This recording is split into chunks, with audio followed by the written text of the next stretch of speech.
Very good morning, welcome to business live. నిన్న market స్వల్ప నష్టాలతో ముగిశాయి. సెన్సెక్స్ 33 పాయింట్ల నష్టంతో 27,850 దగ్గర క్లోజ్ అయింది. అండ్ నిఫ్టీ 9 పాయింట్ల నష్టంతో 8,633 దగ్గర నిన్న క్లోజ్ అయినా మనం చూసాం. వరుసగా 5 రోజుల ప్రాఫిట్స్ కి నిన్న తెరపడిందని చెప్పొచ్చు. అండ్ కీలక ఈవెంట్స్ ఒకసారి మనం చూస్తే ఇవాళ ఆర్థిక సర్వే ఉంది, అలాగే రేపు బడ్జెట్ ఫిబ్రవరి 1న బడ్జెట్ ఉంది. సో ఈ రెండు కూడా మన మార్కెట్స్ని లీడ్ చేసే అవకాశాలు ఉన్నాయి. బడ్జెట్ క్యూస్ రేపు బడ్జెట్లో ఏమేం చేయబోతుంది, అలాగే ముఖ్యంగా ట్యాక్స్కి సంబంధించి ఏ సెక్టార్స్కి లాభదాయకంగా ఉండే అవకాశం ఉంది, ఏ సెక్టార్స్కి వాళ్ళు నష్టం చేకూర్చే అవకాశాలు ఉన్నాయి, ఇవన్నీ కూడా మన మార్కెట్స్ని ఎఫెక్ట్ చేసే అవకాశాలు ఉన్నాయి. సో అదే బాటలో ఇవాళ మార్కెట్స్ ఆ అంశాలన్నీ కూడా పరిశీలిస్తూ ముందుకెళ్లే అవకాశాలు కనిపిస్తున్నాయి మన మార్కెట్లో. అండ్ అలాగే హెచ్ఎంటీవీలో రేపు బడ్జెట్కి సంబంధించి 12 అవర్స్ కంటిన్యూగా అనాలిసిస్ని, బడ్జెట్ విశ్లేషణ మొత్తం కూడా మీరు హెచ్ఎంటీవీలో లైవ్లో చూడొచ్చు. అండ్ ఇవాళ డిస్కషన్ చూద్దాం బిజినెస్ లైవ్. ఇవాళ మార్కెట్స్ మూమెంట్ ఎలా ఉండే అవకాశం ఉంది అండ్ మార్కెట్స్ ట్రెండ్ పై కూడా అనాలిసిస్ చూద్దాం. అనిల్ గారు, ఇవాళ మార్కెట్ పై ఎలాంటి అనాలిసిస్ ఇస్తారు? మార్కెట్స్లో చాలా కాషియస్గా వ్యవహరిస్తున్నాయి మార్కెట్స్. సో బడ్జెట్ ప్రవేశపెట్టబోయే ముందు మార్కెట్లో కాషన్ కనిపిస్తుందని అర్థం చేసుకోవచ్చు మనం. నిన్న కూడా మార్కెట్లు సబ్డ్యూడ్గా ఉన్నాయి. ఇవాళ చూస్తే మార్నింగ్ నుంచి కూడా మార్కెట్స్ ఫాల్ అయ్యాయి. సో నిన్న చూస్తే యూఎస్ మార్కెట్లు ఫాల్ కావటం, అదేవిధంగా యూరోపియన్ మార్కెట్స్ నెగిటివ్గా క్లోజ్ కావటం కూడా మన మార్కెట్స్ని ప్రభావితం చేస్తుంది.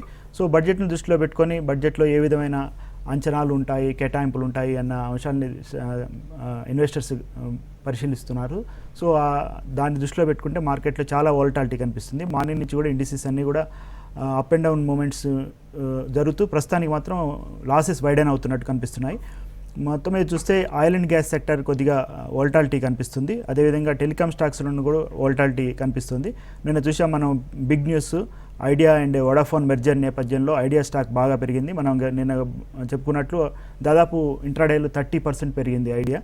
సో ఇది అంటే ఒక పెద్ద జైంట్, అంటే 2-3 స్థానాలు ఉన్న వోడాఫోన్ అండ్ ఐడియా మెర్జర్ వల్ల భారత్లోనే పెద్ద ఐటీ కంపెనీ ఆవిర్భవించబోతుంది అనమాట. రెవెన్యూ పరంగా, అదేవిధంగా లాభాల పరంగా, నెట్వర్క్ పరంగా కూడా ఇది పెద్ద కంపెనీ కాబోతుంది. ఎయిర్టెల్ కంటే పెద్ద కంపెనీ కాబోతుంది. అంటే జియో వచ్చిన తర్వాత టెలికాం ప్యాక్లో చాలా కాంపిటీషన్ మొదలైంది. సో దాన్ని అడ్రస్ చేయడం కోసం ఈ మెర్జర్స్ అండ్ ఎక్విజిషన్స్ చోటు చేసుకున్నాయని చెప్పొచ్చు. సో ఆ నేపథ్యంలో నేను టెలికాం స్టాక్స్ పెరిగాయి. ఇవాళ కూడా ఐడియా బాగానే పెరిగింది. సో ఐడియా ఫర్దర్ కూడా పెరిగే ఛాన్స్ ఎక్కువగా కనిపిస్తుంది. అయితే మార్కెట్స్ మాత్రం ఒక కాషన్ మార్కెట్స్లో ప్రివైల్ అవుతుందని చెప్పొచ్చు. ముఖ్యంగా చూస్తే ఆయిల్ ఎక్స్ప్లోరేషన్ కంపెనీస్ ఇవాళ పెరుగుతుండగా ఆయిల్ మార్కెటింగ్ కంపెనీస్ మాత్రం తగ్గుతున్నాయి. బీపీసీఎల్, హెచ్పీసీఎల్ లాంటి కంపెనీస్ నెగిటివ్గా ఉన్నాయి. అదేవిధంగా ఐటీ ప్యాక్ కూడా నెగిటివ్గా ఉంది. All front line IT companies TCS, అదేవిధంగా విప్రో, ఇన్ఫోసిస్ అన్నీ కూడా నెగిటివ్గా ఉన్నాయి. అయితే కొన్ని ఫైనాన్షియల్ స్టాక్స్ మాత్రం పాజిటివ్గా కనిపిస్తున్నాయి. అదేవిధంగా కొన్ని మెటల్ స్టాక్స్ కూడా పాజిటివ్గా కనిపిస్తున్నాయి ఈరోజు. అయితే సెయిల్ అండ్ ఎన్ఎండిసిలో డిజిన్వెస్ట్మెంట్ ఉండనున్నదన్న న్యూస్తో ఆ స్టాక్స్ కొద్దిగా లైమ్లైట్లో ఉన్నాయి. అదేవిధంగా ఫైనాన్షియల్స్ చూస్తే కొన్ని ముఖ్యంగా చూస్తే ఇండస్ఇండ్ బ్యాంక్ పాజిటివ్గా ఉంది. అదేవిధంగా భారత్ ఫైనాన్షియల్ ఇంక్లూజన్ కూడా పాజిటివ్గా కనిపిస్తుంది. బజాజ్ ఫిన్సర్వ్ కూడా పాజిటివ్గా ఉంది. ఎస్బీఐ పబ్లిక్ ఇష్యూకి రానుందన్న వార్తల నేపథ్యంలో ఆల్రెడీ లిస్టెడ్ కంపెనీ కాబట్టి ఇది బజాజ్ ఫిన్సర్వ్ ఒకటి పాజిటివ్గా కనిపిస్తుంది. 2% పెరిగిందనమాట. సో ఈ విధంగా న్యూస్లో ఉన్నటువంటి స్టాక్స్ కొద్దిగా అప్ అండ్ డౌన్స్ కనిపిస్తున్నాయి. మార్కెట్స్ అయితే మొత్తం మీద నెగిటివ్ బయాస్ ఎక్కువగా కనిపిస్తుంది. ఈ రోజంతా నెగిటివ్గా ఉండే ఛాన్స్ ఉంటుంది. మధ్యాహ్నం తర్వాత మళ్ళీ యూరోపియన్ మార్కెట్లు ఏమైనా కోలుకుంటే మన మార్కెట్లో కొద్దిగా కోలుకునే అవకాశం ఉంటుంది. లేకపోతే కొద్దిగా నెగిటివ్ బయాసే ఉండే ఛాన్స్ ఎక్కువగా కనిపిస్తుంది. బడ్జెట్లో చూసుకుంటే ముఖ్యంగా సెక్యూరిటీ ట్రాన్సాక్షన్ ట్యాక్స్ని పెంచవచ్చన్న ఊహాగానాలు వినిపిస్తున్నాయి. అది ఒకవేళ దాన్ని పెంచితే మార్కెట్స్ ఇంపాక్ట్ అయ్యే ఛాన్స్ కనిపిస్తుంది. అదేవిధంగా లాంగ్ టర్మ్ క్యాపిటల్ గెయిన్స్ విధించినా కూడా మార్కెట్లపై ఇంపాక్ట్ ఉండే ఛాన్స్ ఉంటుంది. సో మార్కెట్లో ఒక వాలటాలిటీని ఎక్స్పెక్ట్ చేయొచ్చు ఇవాళ రేపు కూడా.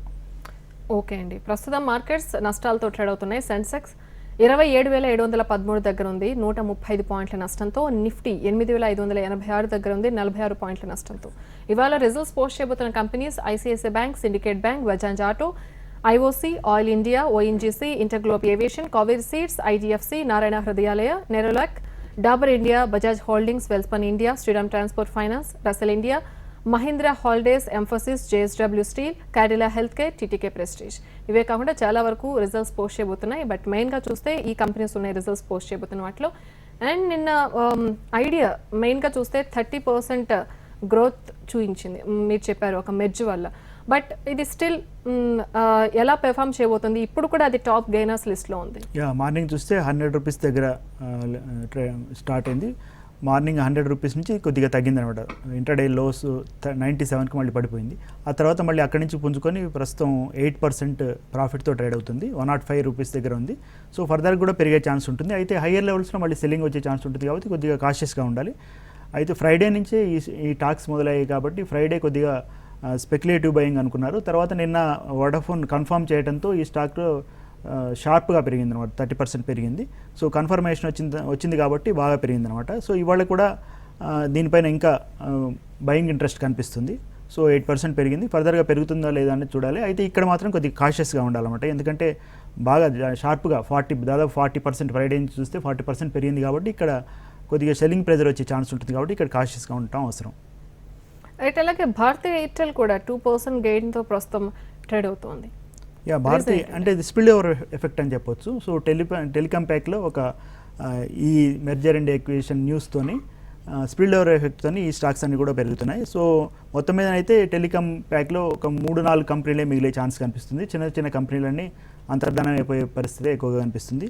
సో రిలయన్స్ జియో, అదేవిధంగా ఐడియా వోడాఫోన్, తర్వాత కంబైన్డ్ ఎంటిటీ, అదేవిధంగా ఎయిర్టెల్, ఈ 3 కంపెనీలే కాంపిటీషన్ మొత్తం ఈ 3 కంపెనీల మధ్యనే ఉంటుంది కాబట్టి ఈ 3 కంపెనీసే మార్కెట్ని రూల్ చేసే అవకాశం ఎక్కువగా కనిపిస్తుంది. సో ఆ ఎఫెక్ట్తోనే ఎయిర్టెల్ కూడా కొద్దిగా పాజిటివ్గా కనిపిస్తుంది. మార్నింగ్ నెగిటివ్గా ఉంది, ఇప్పుడు కొద్దిగా పాజిటివ్గా మారింది. సెక్టర్స్ వైజ్ చూస్తే అన్ని సెక్టార్స్ కూడా నష్టాలతోనే ఉన్నాయి, కానీ ఒక్క ఎఫ్ఎంసీజీ మాత్రం స్టేబుల్గా ఉంది. బట్ ఆటోమొబైల్ చూస్తే దారుణంగా 200 పాయింట్ల నష్టంతో ఉంది. ఐటీ, బ్యాంక్ నిఫ్టీ కూడా దారుణంగా 110 పాయింట్స్ అప్, అంటే అంత లాస్తో ట్రేడ్ అవుతున్నాయి. సో మన ఆటోమొబైల్ గురించి డిస్కస్ చేద్దాం. రీజన్ ఏంటంటారు అంత లోగా ట్రేడ్ అవడానికి? ఈ ఆటో స్టాక్స్ చూస్తే ఇవాళ కొన్ని రిజల్ట్స్ ఉన్నాయి. సో ఆ రిజల్ట్స్ బజాజ్ ఆటో రిజల్ట్స్ ఉన్నాయి. సో ఆ నేపథ్యంలో ఆటో స్టాక్స్ కొద్దిగా బీట్ అండ్ డౌన్ అవుతున్నాయి. అదేవిధంగా మార్కెట్ కూడా చాలా వోల్టైల్గా మారింది కాబట్టి ఆటో కంపెనీస్లో సెల్లింగ్ ప్రెజర్ ఎక్కువగా కనిపిస్తుంది. సో నిన్న చూస్తే ఎఫ్ఐఎల్ కొద్దిగా కొనుగోలు చేశారు, దాదాపు 600 crores కొనుగోలు చేశారు. అయితే డిఐఎల్ బాగా అమ్మారు, డొమెస్టిక్ ఇన్స్టిట్యూషనల్ ఇన్వెస్టర్స్ బాగా అమ్మారు అనమాట. ఇవాళ కూడా డొమెస్టిక్ ఇన్స్టిట్యూషనల్ ఇన్వెస్టర్స్ అమ్ముతున్నట్టు కనిపిస్తుంది. సో దానివల్ల లార్జ్ క్యాప్ కంపెనీస్ అన్నీ కూడా వోల్టైల్గా ఉన్నాయి. ముఖ్యంగా చూస్తే oil and gas companies, BPCL దాదాపు 1.4% నష్టపోయింది. అదేవిధంగా గెయిల్ కూడా 2.3% నష్టపోయింది. కోల్ ఇండియా కూడా 3% నష్టపోయింది. ఇవన్నీ కూడా లార్జ్ క్యాప్ కంపెనీస్. సో వీటిలలో సెల్లింగ్ బాగా కనిపిస్తున్నందువల్ల మార్కెట్స్ వాలటైల్గా ఉన్నాయి. అదేవిధంగా ఇన్ఫోసిస్, టాటా మోటార్స్, గ్రాసిమ్స్, టీసీఎస్ ఇవన్నీ కూడా మొత్తం మన ఐటీ ప్యాక్ అంతా కూడా నష్టాల్లో ఉంది. Large cap IT companies Infosys, TCS, అదేవిధంగా విప్రో, హెచ్సిఎల్ టెక్ కూడా నష్టాల్లో ఉంది. ఇంకా Tata Motors and hero motor Corp, ఈ 2 కూడా నష్టాలు ఉన్నాయి. టాటా మోటార్స్ 1.4% నష్టపోయింది. అయితే హీరో మోటార్స్ మాత్రం కొద్ది నష్టాల్లో ట్రేడ్ అవుతుంది. సో లార్జ్ క్యాప్ కంపెనీస్ అన్నీ కూడా నష్టాలు ఉండడం వల్ల ఇండిసెస్ బాగా నష్టపోతున్నాయి. సో ప్రస్తుతం 50 పాయింట్ల నష్టం నుంచి నిఫ్టీ కొద్దిగా నష్టాలు తగ్గించుకొని 43 పాయింట్స్ దగ్గర ట్రేడ్ అవుతుంది. రైట్, ఇవాళ ఎకనామిక్ సర్వే ఉంది. మనకు తెలుసు బడ్జెట్ ప్రపోజల్స్ అన్నీ కూడా ఈ ఎకనామిక్ సర్వే రిఫ్లెక్ట్ చేస్తుంది అని చెప్పి. సో ఈ ఎకనామిక్ సర్వే ఎలా ఉండబోతుందని మీ అంచనా? ఎకనామిక్ సర్వేలో అంటే లాస్ట్ బడ్జెట్ ఏ విధంగా ఉంది, లాస్ట్ బడ్జెట్ తర్వాత ఇంప్లిమెంట్ అయిన పథకాలు ఏ విధంగా ఉన్నాయి, సో ఆ ఇంపాక్ట్ ఏ విధంగా ఉంటుంది, సో ఈ బడ్జెట్లో ఏ విధంగా ప్రవేశపెట్టబోతున్నారు, ఈ బడ్జెట్ ఏ విధంగా ఉండబోతుంది అనడానికి ఒక మిర్రర్ లాంటిది అనమాట ఎకనామిక్ సర్వే. సో అది ఈరోజు ప్రవేశపెట్టబోతున్నారు. సో ఎకనామిక్ సర్వే బడ్జెట్ని రిఫ్లెక్ట్ చేస్తుందని చాలామంది భావిస్తుంటారు కాబట్టి కాషన్ కనపడుతుంది అనమాట మార్కెట్స్లో. సో మార్కెట్స్ చూస్తే ఇది బడ్జెట్ అదేవిధంగా ఎకనామిక్ సర్వే కోసం వెయిట్ చేస్తున్నట్టు కనిపిస్తున్నాయి. సో ఆ నేపథ్యంలో చాలా వాలటాలిటీ కనిపిస్తుంది మార్కెట్స్లో. సో మనం వెయిట్ చేసి చూడాల్సిన అవసరం ఉంది. ఎకనామిక్ సర్వేలో ఏ అంశాలు ఉంటాయి, సో బడ్జెట్ ఏ విధంగా ఉండబోతుందనే అంచనాలకు రావచ్చు కాబట్టి కొద్దిగా వాలటాలిటీ కనిపిస్తుంది. రైట్ అండి, మన నెక్స్ట్ కాలర్ చూద్దాం. ప్రసాద్ గారు లైన్లో ఉన్నారు. హలో. నమస్తే అండి. నమస్తే అండి, ప్రసాద్ గారు చెప్పండి. ఈ చంబల్ ఫెర్టిలైజర్స్ 80 రూపీస్లో ఉన్నాయి, ఉంచాలా అమ్ముకోవాలా అనేది చెప్పండి. ఓకే అండి. బడ్జెట్లో ఫెర్టిలైజర్ రంగానికి కొద్దిగా కేటాయింపులు ఉండే ఛాన్స్ ఉంటుంది. అదేవిధంగా సబ్సిడీలు ఉంటాయా, తగ్గిస్తారా, పెంచుతారా అన్నవి కూడా బడ్జెట్లో తేలే అవకాశం ఉంటుంది. మొత్తం మీద చూస్తే అగ్రికల్చర్కి కేటాయింపులు ఉండే అవకాశం ఉంటుంది కాబట్టి అగ్రికల్చర్ రంగానికి అంటే ఈ డిమానిటైజేషన్ వల్ల రూరల్ సెక్టర్ మొత్తం కూడా క్యాష్ క్రంచ్ వల్ల బాగా సఫర్ అయింది. సో దాన్ని అడ్రస్ చేయడం కోసం ఫెర్టిలైజర్స్, అగ్రికల్చర్, అదేవిధంగా మైక్రో ఇరిగేషన్ రంగాలకు ఎక్కువ కేటాయింపులు ఉండే ఛాన్స్ ఉంటుంది కాబట్టి ఆ రంగాల్లో ఉన్నటువంటి స్టాక్స్ పెరిగే అవకాశం ఉంటుంది. సో చంబల్ ఫెర్టిలైజర్స్ కూడా ఈ బడ్జెట్ నేపథ్యంలో కొద్దిగా పాజిటివ్గా ఉండే ఛాన్స్ ఉంటుంది. అదే జైన్ ఇరిగేషన్ లాంటి కంపెనీస్ కూడా, సో మైక్రో ఇరిగేషన్ కంపెనీస్ అనమాట, సో ఇటువంటివి కూడా లాభపడే అవకాశం ఉంటుంది కాబట్టి వాటికి ప్రోత్సాహకాలు ఉండే ఛాన్స్ ఉంటుంది కాబట్టి ఈ స్టాక్స్ అన్ని పెరిగే అవకాశం ఉంటుంది. అగ్రి రిలేటెడ్ స్టాక్స్ అన్నిటి కూడా బడ్జెట్ నేపథ్యంలో హోల్డ్ చేయొచ్చు. రైట్. అయితే ఎఫ్ఎంసీజీ మాత్రం కొంచెం స్వల్ప లాభాలతో 1 పాయింట్ లాభంతో ట్రేడ్ అవుతుంది. సో ఎఫ్ఎంసీజీ సెక్టార్ మూవ్మెంట్ పై మీ సజెషన్? ఎఫ్ఎంసీజీ స్టాక్స్ కూడా వోల్టాలిటీని ఫేస్ చేసే అవకాశం ఉంటుంది. సో హిందుస్థాన్ లీవర్, ఐటీసీ బడ్జెట్లో సిగరెట్లపై పన్నులు వేస్తారా లేదన్నది వెయిట్ చేసి చూడాలి. సో దానివల్ల ఐటీసీ వోల్టాలిటీగా ఉండే ఛాన్స్ ఉంటుంది. అయితే ఎఫ్ఎంసీజీ సెక్టర్లో హిందుస్థాన్ లీవర్ లాంటి, ఇమామి లాంటి కంపెనీస్ మాత్రం కొద్దిగా స్టేబుల్గా ఉండే ఛాన్స్ ఉంటుంది, రేంజ్ బౌండ్గా ఉండే ఛాన్స్ ఉంటుంది. బడ్జెట్లో వాటిపైన పెద్ద ఇది ఏమి ఉండవు కానీ వాటికి అంటే రూరల్ స్పెండింగ్ తగ్గింది కాబట్టి మళ్ళీ వాటిని పుష్ చేయడం కోసం రూరల్ ఎకానమీ మళ్ళీ రివైవ్ అయితే మళ్ళీ ఎఫ్ఎంసీజీ కంపెనీలు కోలుకునే అవకాశం ఉంటుంది. సో వాళ్ళ లాభాలు పెరిగితే మళ్ళీ ఎఫ్ఎంసీజీ స్టాక్స్ కూడా పెరిగే అవకాశం ఉంటుంది. కాబట్టి నియర్ టర్మ్లో కొద్దిగా వోల్టాలిటీ ఉన్నా లాంగ్ టర్మ్లో ఈ కంపెనీలన్నీ పెరిగే అవకాశం ఎక్కువగా ఉంది. సో ఇవాళ రిజల్ట్స్ ఎఫెక్ట్ చేస్తాయా, ఆర్థిక సర్వే ఎఫెక్ట్ చేస్తుందా? ఆర్థిక సర్వే అనేది మన బడ్జెట్ని ప్రతిబింబిస్తుంది అనమాట. సో ఆర్థిక సర్వే చూసిన తర్వాత బడ్జెట్పై ఒక అంచనాకు వచ్చే అవకాశం ఉంటుంది కాబట్టి సో ఈ రెండింటిని దృష్ట్యా మార్కెట్స్ కాషియస్గా ఉన్నాయని చెప్పొచ్చు. రైట్. ఇవాళ రిజల్ట్స్ చూద్దాం ఒకసారి. Companies results ICICI Bank, Syndicate Bank, Bajaj Auto. So banks చూద్దాం. First ICICI Bank, Syndicate Bank, వీటిపై మీ సజెషన్? ఐడిఎఫ్సి కూడా ఉంది. బ్యాంక్స్ రిజల్ట్స్ చూస్తే ఇప్పటివరకు వచ్చిన రిజల్ట్స్ చూస్తే మిక్స్డ్గా ఉన్నాయన్నమాట. సో యాక్సిస్ బ్యాంక్ రిజల్ట్స్ అంత అట్రాక్టివ్గా అనిపించట్లేదు. అయితే ఇండస్ఇండ్ బ్యాంక్ లాంటి రిజల్ట్స్ పాజిటివ్గా ఉన్నాయి. కొన్ని ప్రభుత్వ రంగ బ్యాంకులు కూడా పాజిటివ్ రిజల్ట్స్ని పోస్ట్ చేశాయి. సో ఐసిఐసిఐ బ్యాంక్ను కూడా మనం large cap private sector bank కాబట్టి ఐసిఐసిఐ బ్యాంక్ రిజల్ట్స్ కూడా కాషియస్గా గమనించాల్సిన అవసరం ఉంది. ఎందుకంటే ఎన్పిఎస్ పెరుగుతాయా తగ్గుతాయా అనేది మెయిన్. లాభాలు కొద్దిగా పెరిగినా తగ్గినా కూడా ఎన్పిఎస్ వర్రీ అనమాట. సో ఎన్పిఎస్ని జాగ్రత్తగా పరిశీలిస్తుంటారు ఇన్వెస్టర్స్. సో ఎన్పిఎస్ కొద్దిగా పెరిగినా కూడా ఆ స్టాక్ ఫాల్ అయ్యే అవకాశం ఉంటుంది. లాస్ట్ వీక్ కొద్దిగా పెరిగింది. సో ఆ తర్వాత ఇప్పుడు ప్రెజర్కి లోన్ అవుతుంది. సో ఇవాళ రిజల్ట్స్ ఉన్న నేపథ్యంలో ఈ స్టాక్ నెగిటివ్గా ఉందన్నమాట. సో నెగిటివ్ బయాస్ ఉండే ఛాన్స్ ఉంటుంది ఈరోజు ఐసిఐసిఐ బ్యాంకు.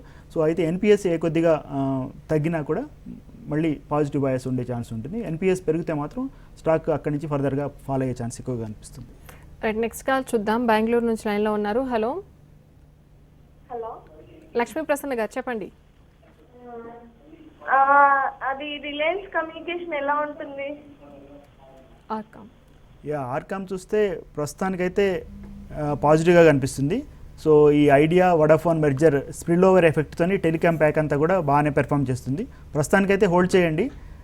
ఇది అయితే యాక్చువల్గా ఫండమెంటల్స్ ప్రకారం అంత అట్రాక్టివ్గా అనిపించట్లేదు. హయ్యర్ లెవెల్ నుంచి దాదాపు 60 రూపీస్ లెవెల్ నుంచి 30 రూపీస్ లెవెల్కి ఫాల్ అయిందనమాట.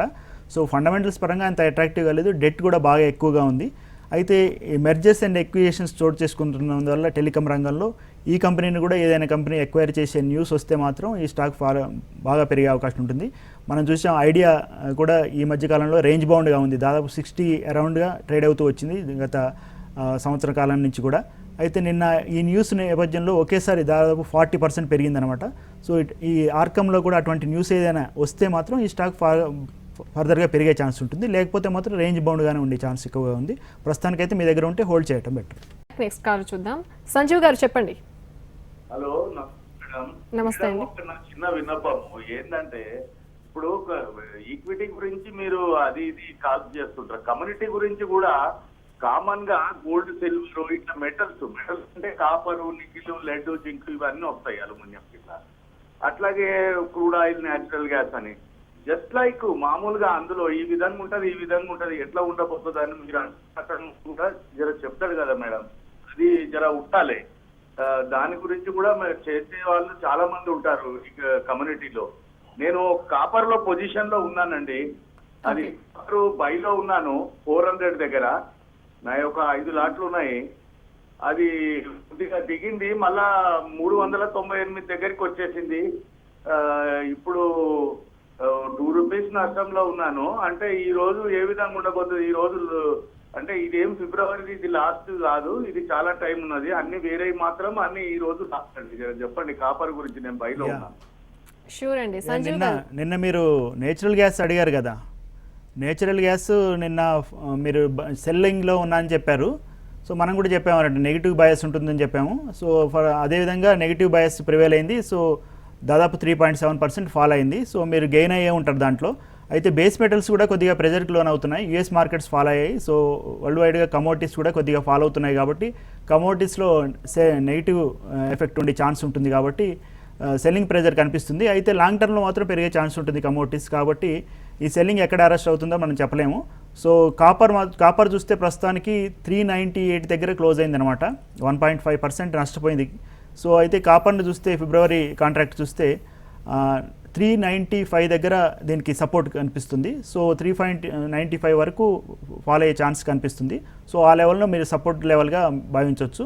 అయితే ఇక్కడి నుంచి ర్యాలీ వస్తే మాత్రం 402, 403 దగ్గర రెసిస్టెన్స్ని ఫేస్ చేసే అవకాశం ఉంటుంది. సో ఈ రెండు లెవెల్స్ను మీరు కీలకంగా భావించండి. సో ఈ రెండు లెవెల్స్ను మీరు ఎక్కడ స్టాప్ లాస్ పెట్టుకొని ఆ స్టాప్ లాస్ను కరెక్ట్ స్ట్రిక్ట్గా మెయింటైన్ చేస్తుండండి. కాంట్రాక్ట్స్ కాబట్టి స్టాప్ లాస్ స్ట్రిక్ట్గా పెట్టుకోవాలి, లేకపోతే లాసెస్ వచ్చినా బాగా వచ్చే ఛాన్స్ ఉంటుంది.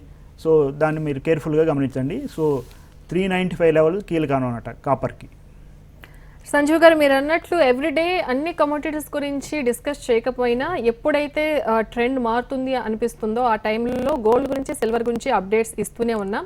సో సపరేట్గా ఇలా జింక్ గురించి, లెడ్ గురించి మీరు తెలుసుకోవాలనుకుంటే ఖచ్చితంగా కాల్ చేయండి. లేదంటే ట్రెండ్ మారుతున్నప్పుడు అవసరం అనుకున్నప్పుడు ఖచ్చితంగా మేము డిస్కషన్లో వాటికి కూడా ప్లేస్ ఇస్తాం. నెక్స్ట్ కాలర్ చూద్దాం. సునీత గారు లైన్లో ఉన్నారు. హలో సునీత గారు, చెప్పండి. జిఎన్ఎఫ్సి అను కోల్గేట్ గురించి తెలుసుకోవాలండి. అవి కొన్నాము. ఓకే, జిఎన్ఎఫ్సి ఎంతలో బై చేశారండి? జిఎన్ఎఫ్సి 259 అండి.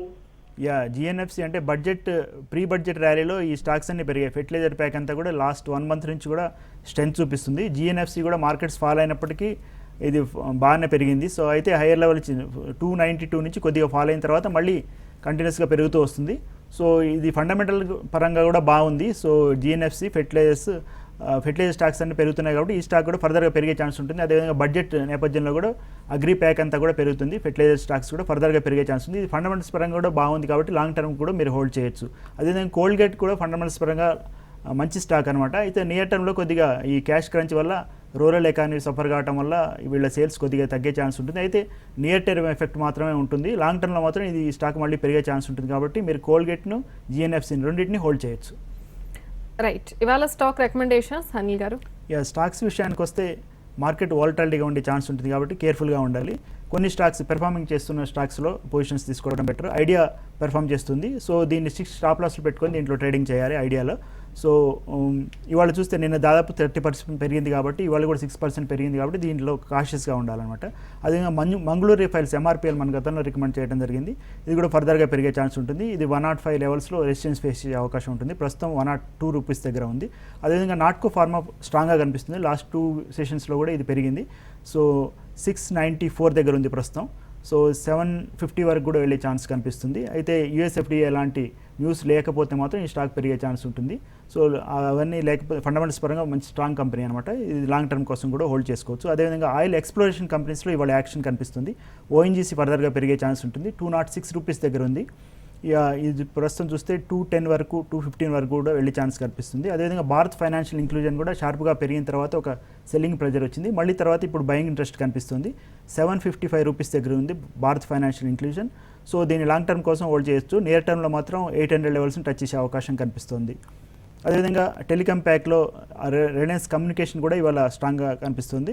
ఎందుకంటే ఈ టెలికాం ప్యాక్లో వచ్చిన న్యూస్ వల్ల ఈ స్పిల్ ఓవర్ ఎఫెక్ట్ వల్ల టెలికాం స్టాక్స్ అన్ని కూడా పెర్ఫామ్ చేస్తున్నాయి. అదేవిధంగా అబాన్ ఆఫ్ షోర్ కూడా ఆయిల్ ఎక్స్ప్లోరేషన్ కంపెనీ అనమాట. ఇది మంచి ఫండమెంటల్స్ ఉన్నటువంటి company, private sector company. So ఇది 252 రూపీస్ దగ్గర ఉంది. ఇది కూడా 270 వరకు వెళ్ళే ఛాన్స్ కనిపిస్తుంది. 270లో రెసిస్టెన్స్ ఫేస్ చేసే అవకాశం ఎక్కువగా ఉంది. ఓకే అండి, నెక్స్ట్ కాల్ చూద్దాం. తిరుపతి నుంచి లైన్లో ఉన్నారు ప్రసాద్ గారు, చెప్పండి. మేడం దీప్ ఇండస్ట్రీ 300 లో బై చేసాము. ఓకే అండి, హోల్డ్ చేయమంటారా, రిజల్ట్ కోసం వెయిట్ చేసి ఎగ్జిట్ అవ్వమంటారా, ఎట్లా? డీప్ ఇండస్ట్రీస్ ఫండమెంటల్స్ పరంగా మంచి కంపెనీ అండి. 311 రూపీస్ దగ్గర ఉంది. సో ఆయిల్ ఎక్స్ప్లోరేషన్ కంపెనీస్ ఇవాళ పెర్ఫామ్ చేస్తున్నాయి. ఈ కంపెనీ కూడా పెరిగే ఛాన్స్ ఉంటుంది. మీరు హోల్డ్ చేయొచ్చు. మార్కెట్స్ ఫాల్ అయినా కూడా ఈ స్టాక్లో మంచి ర్యాలీ చూసాము. 225 లెవెల్స్ నుంచి కంటిన్యూస్గా పెరిగి 313 లెవెల్ వరకు వచ్చింది. ఇది ఫర్దర్గా కూడా పెరిగే ఛాన్స్ ఉంటుంది. 350 లెవెల్స్ని టచ్ చేసే అవకాశం ఉంటుంది. రిజల్ట్స్ ఏమాత్రం పాజిటివ్గా ఉన్నా ఈ స్టాక్లో ర్యాలీ కంటిన్యూ అయ్యే ఛాన్స్ ఎక్కువగా కనిపిస్తుంది. సో ఇవాళ ట్రేడర్స్కి మీరు ఇచ్చే సజెషన్? బడ్జెట్ను దృష్టిలో పెట్టుకొని మార్కెట్స్ కాషియస్గా ఉన్నాయి కాబట్టి ట్రేడర్స్ చాలా ఆచితూచి వ్యవహరించాల్సిన అవసరం ఉంది. సో బడ్జెట్లో ఏ రంగాలు కేటాయింపులు ఉంటాయి, అదేవిధంగా Q3 రిజల్ట్స్ కూడా ఉన్నాయి. రిజల్ట్స్ పాజిటివ్గా ఉన్న వాటిని ఇచ్చేయచ్చు. అదేవిధంగా బడ్జెట్లో హౌసింగ్ కంపెనీస్కి, రియాలిటీ కంపెనీస్కి, అదేవిధంగా ఇన్ఫ్రాస్ట్రక్చర్ కంపెనీస్కి ఊతం లభించే అవకాశం ఉంటుంది. కాబట్టి అదేవిధంగా అగ్రిప్యాక్ అంటే agriculture related stocks, Jain irrigation లాంటివి, అదేవిధంగా రైల్వే రిలేటెడ్ స్టాక్స్, కాలింది రైల్స్ కానీ, టిటాగర్ వ్యాగన్స్ కానీ అటువంటి స్టాక్స్లో పొజిషన్స్ తీసుకోవడం బెటర్. అయితే బడ్జెట్ వస్తున్నప్పుడు మనం మార్కెట్లో అప్ అండ్ డౌన్ మూమెంట్స్ ఎక్కువగా ఉంటాయి కాబట్టి కాషియస్గా ఉండాలి. నెక్స్ట్ వెంకటేశ్వర గారు హైదరాబాద్ నుంచి లైన్లో ఉన్నారు. హలో హలో, గుడ్ మార్నింగ్ అండి, చెప్పండి. గుడ్ మార్నింగ్ అండి. ఇంప్రింటెల్ 350 కొన్నా అని బాగా తగ్గింది, ఎందుకని అనేది? ఇక భారతీయ ఇన్ఫ్రాటెల్ అండి. అవునండి, బాగా కొన్నాను, అది తగ్గింది, ఇంకా కొనమంటారా ఎట్లా అని చెప్పండి.